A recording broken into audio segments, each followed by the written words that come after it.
నమస్తే, నా పేరు బాలకృష్ణ. QTV న్యూస్కి స్వాగతం. ఈరోజు వార్తల్లోని ముఖ్యాంశాలు.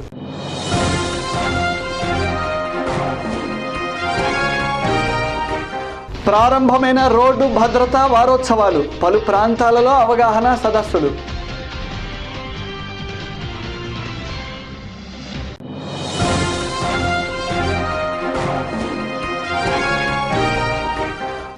కేవలం విదేశీ సంస్థలను దృష్టిలో ఉంచుకునే రాజధాని మాస్టర్ ప్లాన్ను రూపొందించారు.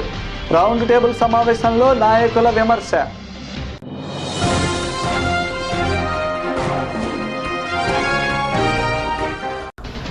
ప్రతిభ కలిగిన విద్యార్థినులకు ఉపకార వేతనాలు అందించేందుకు దరఖాస్తుల ఆహ్వానం. వివరాలు వెల్లడించిన కమ్మజన సేవా సమితి పాలక మండలి. నేషనల్ క్రైమ్ రికార్డ్స్ బ్యూరో గణాంకాల ప్రకారం రాష్ట్రంలో రోజుకు 55 రోడ్డు ప్రమాదాలు జరుగుతూ ఉండగా అందులో 47 మంది మృత్యువాత పడుతున్నారు. ప్రజా రవాణాకు వినియోగించే వాహనాల కన్నా వ్యక్తిగత వాహనదారులే ఎక్కువగా ప్రమాదాల బారిన పడుతున్నారు. దీనిని అధిగమించే దిశగా ప్రభుత్వం కసరత్తులు ప్రారంభించింది. రహదారి భద్రతపై ప్రత్యేక దృష్టి పెట్టి నిబంధనలు అతిక్రమించిన వాహనాలపై కేసులు నమోదు చేస్తుంది. రోడ్డు భద్రతా వారోత్సవాలను నిర్వహించి ప్రజలలో అవగాహన కల్పించడమే లక్ష్యంగా పలు కార్యక్రమాలు నిర్వహిస్తున్నది. ఈ నెల 20వ తారీఖున ప్రారంభమైన రోడ్డు భద్రతా వారోత్సవాలు 26వ తారీఖు వరకు కొనసాగనున్నాయి. ఈ సందర్భంగా రోడ్డు భద్రతపై ఆర్టీసీ సిబ్బంది ప్రయాణికులకు అవగాహన కార్యక్రమాలతో పాటు బ్లడ్ డొనేషన్, ప్రమాదరహిత డ్రైవర్లకు పురస్కారాలు అందించనున్నారు. భద్రతా వారోత్సవాలను పురస్కరించుకుని నేడు బస్టాండ్లో ఏర్పాటు చేసిన కార్యక్రమంలో ఆర్టీసీ RM శ్రీహరి మాట్లాడుతూ గత ఏడాదితో పోలిస్తే ఈ ఏడాది యాక్సిడెంట్ల శాతం కూడా తగ్గిందని అన్నారు. ప్రయాణికులను సురక్షితంగా గమ్యం చేర్చేందుకు ప్రత్యేక చర్యలు తీసుకుంటున్నామని, ప్రజలు కూడా ఆర్టీసీ ప్రయాణం సురక్షితం అన్న విషయాన్ని గుర్తుంచుకోవాలని అన్నారు. రాష్ట్రంలోనే గుంటూరు రీజియన్ గణనీయమైన అభివృద్ధి సాధించిందని, ప్రమాదరహిత రీజియన్గా మార్చేందుకు కృషి చేస్తున్నామని అన్నారు.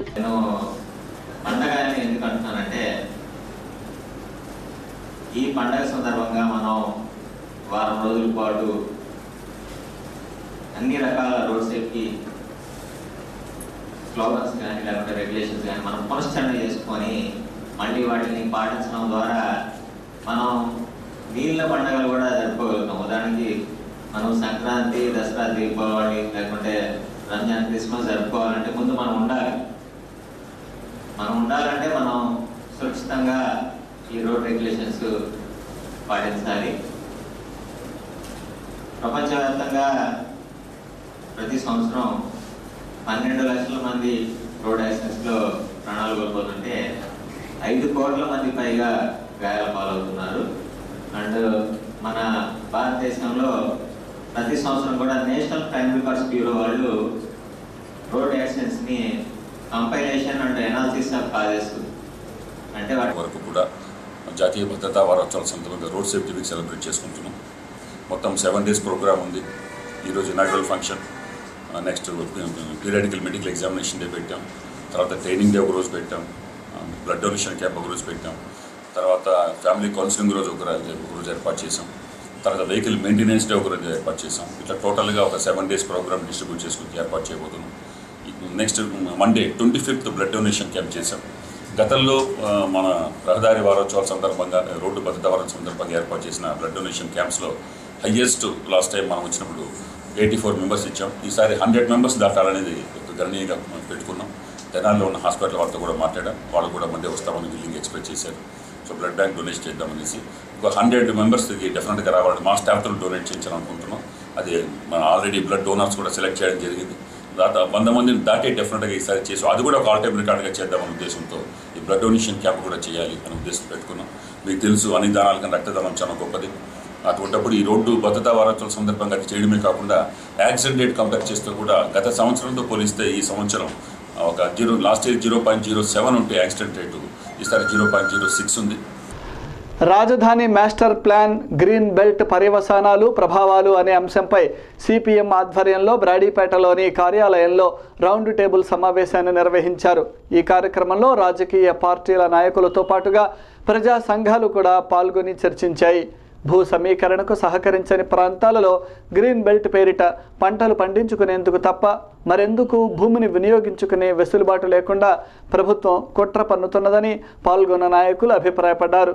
సుమారు 13 లక్షల ఎకరాలను గ్రీన్ బెల్ట్ పేరిట చేర్చి ప్రజలను మోసం చేస్తున్నారని అన్నారు. ఈ సందర్భంగా రౌండ్ టేబుల్ సమావేశంలో పాల్గొన్న నాయకులు మాట్లాడుతూ ప్రభుత్వం సింగపూర్ సంస్థల ప్రయోజనాలే లక్ష్యంగా మాస్టర్ ప్లాన్ రూపొందించిందని, దీని వలన రాజధాని ప్రాంత రైతులకు గాని స్థానికులకు గాని ఎటువంటి ప్రయోజనం లేదని అన్నారు. అభివృద్ధి అనేది అన్ని ప్రాంతాలలో జరిపే విధంగా ఉండాలి అన్నారు. ప్రజా రాజధాని నిర్మాణం ప్రజల ఆమోదంతోనే జరగాలని, విదేశీ కంపెనీలకు కార్పొరేట్ సంస్థలకు పెద్దపీట వేసే విధానాన్ని విడనాడాలని అన్నారు. మాస్టర్ ప్లాన్ లో మార్పులు చేసి అన్ని రాజకీయ పార్టీలు ప్రజా సంఘాలతో చర్చించిన తర్వాతే ఖరారు చేయాలని అన్నారు. లేని పక్షంలో రాష్ట్ర వ్యాప్తంగా ఉద్యమాన్ని చేపడతామని హెచ్చరించారు. ప్రజలందరూ రాష్ట్రంలో మంచి రాజధాని కావాలి, ప్రజా రాజధాని కావాలని కోరుతున్నారు. కానీ వాళ్ళ సిఆర్డీ వాళ్ళు రూపొందించిన రాజధాని మాస్టర్ ప్లాన్ చూస్తే కృష్ణా గుంటూరు జిల్లాల ప్రజలకు రాజధాని ఒక వరమని భావిస్తే ఈరోజు ఆ మాస్టర్ ప్లాన్ ఒక శాపంలాగా మారుతాం. రాజధాని మాస్టర్ ప్లాన్ సింగపూర్ వాళ్ళ యొక్క ప్రయోజనాల కోసం తయారు చేసినట్టుగా కనపడతా ఉంది తప్ప ఈ ప్రాంత ప్రజల ప్రయోజనాలకు వీలుగా మాత్రమే. వ్యవసాయ పరిరక్షణ జోన్ల పేరుతో గ్రీన్ బెల్ట్ అని పెట్టారు. సుమారు 13.5 లక్షల ఎకరాల భూమిని గ్రీన్ బెల్ట్లో పెట్టారు. వ్యవసాయాన్ని పరిరక్షించడం తప్పులేదు, కానీ గ్రీన్ బెల్ట్ అనేది ప్రజలకు ఒక ఉరితాడులాగా మారుతుంది. ఈ జిల్లాల అభివృద్ధికి ఒక ఆటంకంగా మారుతుంది.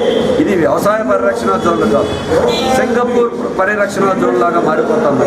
స్థానిక ప్రజల ప్రయోజనాలను దెబ్బతీసి విదేశీ కంపెనీలకి ప్రభుత్వం ప్రాధాన్యత ఇవ్వడం ఇది అన్యాయమైనటువంటి విషయం. అందుకే అభివృద్ధి ఎక్కడో ఒక్క చోట ఒక మండలంలో కాదు, రాష్ట్రమంతా జరగాలి. కృష్ణా గుంటూరు జిల్లాలో ఉన్న సిఆర్డీలో అన్ని మండలాలు అభివృద్ధి జరగాలి. ఈ మాస్టర్ ప్లాన్ కేంద్రీకరణ దిశగా ఉందప్ప వికేంద్రీకరణగా లేదు. కమ్మజన సేవా సమితి ఆధ్వర్యంలో 2014-15 విద్యా సంవత్సరానికి గాను ఆర్థికంగా వెనకబడి 10వ తరగతిలో 9 GPA పాయింట్లు పైబడి ఆ విద్యా సంవత్సరంలో ఇంటర్ మొదటి సంవత్సరం చదువుతున్న బాలికలకు ఉపకార వేతనం అందించేందుకు దరఖాస్తులు కోరుతున్నారు. ఎంపికైన విద్యార్థులకు ఫిబ్రవరి 21వ తేదీన జరగబోయే సేవా సమితి 13వ వార్షికోత్సవ కార్యక్రమంలో స్కాలర్షిప్లు అందిస్తారు. అర్హులైన విద్యార్థినులు తమ కార్యాలయంలో దరఖాస్తులు పొందవచ్చని సమితి సభ్యులు తెలిపారు. నేడు కమ్మ జనసేవ సమితిలో నిర్వహించిన మీడియా సమావేశంలో అధ్యక్షులు బలరామకృష్ణయ్య, కార్యదర్శి కోటేశ్వరరావు, కోశాధికారి పున్నయ్య చౌదరి, ఇతర సభ్యులు పాల్గొని మాట్లాడారు. విద్యకు ఆర్థిక కారణాలు అడ్డంకి కాకూడదనే లక్ష్యంతో కులమతాలకు అతీతంగా ఉపకార వేతనాలను పంపిణీ చేస్తున్నామని అన్నారు. ఎలాంటి సిఫార్సులకు తావు లేకుండా అర్హులైన వారందరికీ అందజేస్తామని అన్నారు. తమ కార్యాలయంలో దరఖాస్తులను అందుబాటులో ఉంచామని, పూర్తి చేసిన దరఖాస్తులను ఫిబ్రవరి 5వ తారీఖు లోపుగా తమకు అందేలా పంపించాలని కోరారు. ఎంపికైన బాలికలకు ఒక్కొక్కరికి 5,000 రూపాయల చొప్పున ఉపకార వేతనం 21/2/2016 సాయంత్రం 5 గంటలకు ఈ కమ్మజన సేవా సమితి 13వ వార్షికోత్సవం సందర్భంగా పెద్దల ద్వారా అందజేయబడటం జరుగుతుంది. అర్హులైన వారికి బృందావన్ గార్డెన్స్ కుందుల్ రోడ్లో గల కమ్మజన సేవా సమితి కార్యాలయం నుండి 21/1/2016 నుండి 31/1/2016 వరకు దరఖాస్తులు ఉచితంగా పొందవచ్చును. పూర్తి చేసిన దరఖాస్తులు 5/2/2016లోగా ఈ కార్యాలయానికి పోస్ట్ ద్వారా కానీ వ్యక్తిగతంగా కానీ అందజేయవచ్చు. ఎలాంటి సిఫార్సులు మరియు ఉత్తర ప్రత్యుత్తరాలకు తావులేదు. ఇది సేవా సంస్థ. ఈ సేవా సంస్థలో పాలక మండలి నిర్ణయాలు తీసుకోవడం జరిగింది. విద్య, వైద్య రంగాల్లో ఎవరికైతే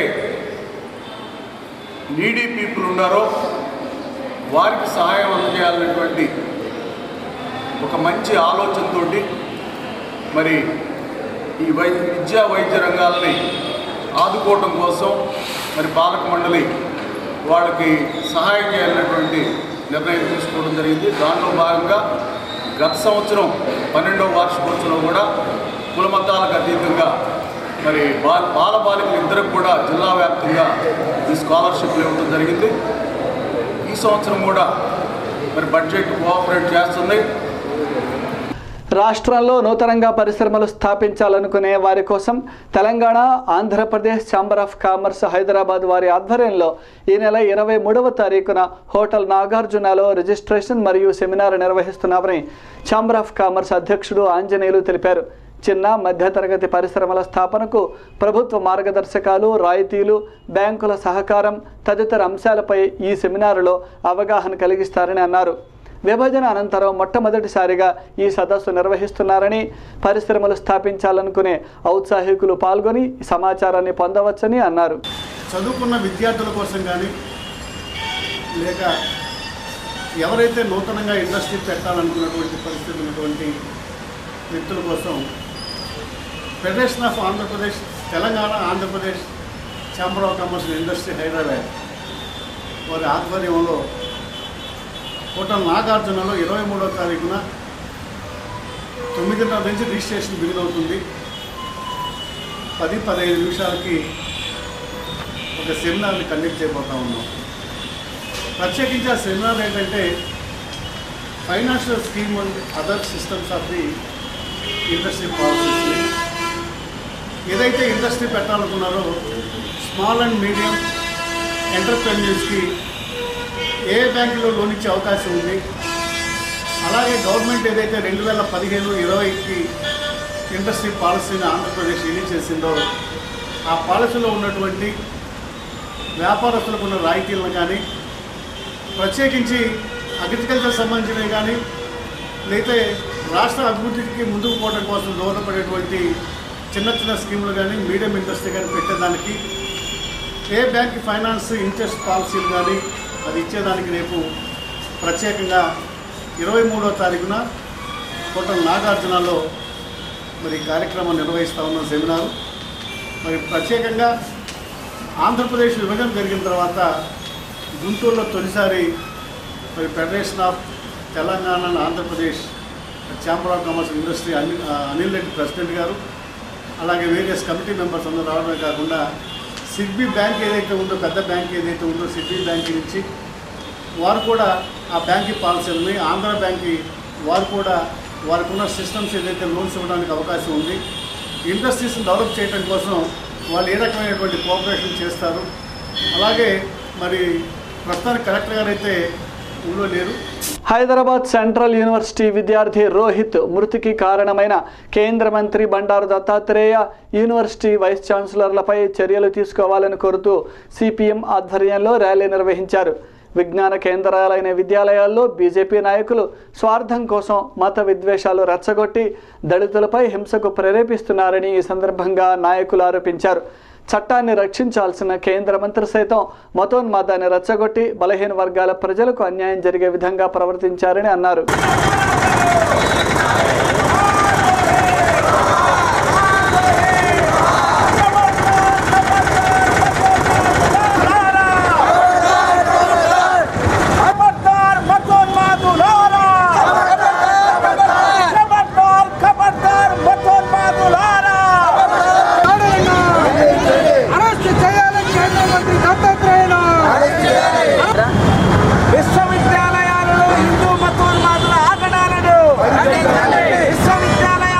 హైదరాబాద్ సెంట్రల్ యూనివర్సిటీలో రీసెర్చ్ స్కాలర్ రోహిత్ మరణాన్ని కేంద్ర ప్రభుత్వానిదే బాధ్యత. ఈ పాపం బీజేపీ ప్రభుత్వానిదే. అత్యున్నతమైనటువంటి విశ్వవిద్యాలయాల్లోనే బీజేపీ, ఆర్ఎస్ఎస్ తన ప్రాబల్యం కోసం, తన మత ఉన్మాద రాజకీయాల కోసం దళిత విద్యార్థుల్ని, బలహీన విద్యార్థుల్ని బలి తీసుకుంటా ఉంది. బండారు దత్తాత్రేయ కేంద్ర మంత్రిగా ఉండి చట్టాలను గౌరవించాల్సినటువంటి మంత్రి, బలహీన వర్గాలకు రక్షణ కల్పించాల్సిన మంత్రి మతోన్మాదాన్ని భుజాన వేసుకుని అధికారాన్ని దుర్వినియోగం చేసి వైస్ ఛాన్సలర్ మీద ఒత్తిడి తీసుకొచ్చి దళిత విద్యార్థుల్ని బయటికి నెట్టివేయటం, గెంటివేయటం, చివరికి ఆత్మహత్యకి ఒక విద్యార్థి కారణమవటం ఈ పాపం బండారు దత్తాత్రేయ. QTV న్యూస్లో ఇప్పటిక విరామం.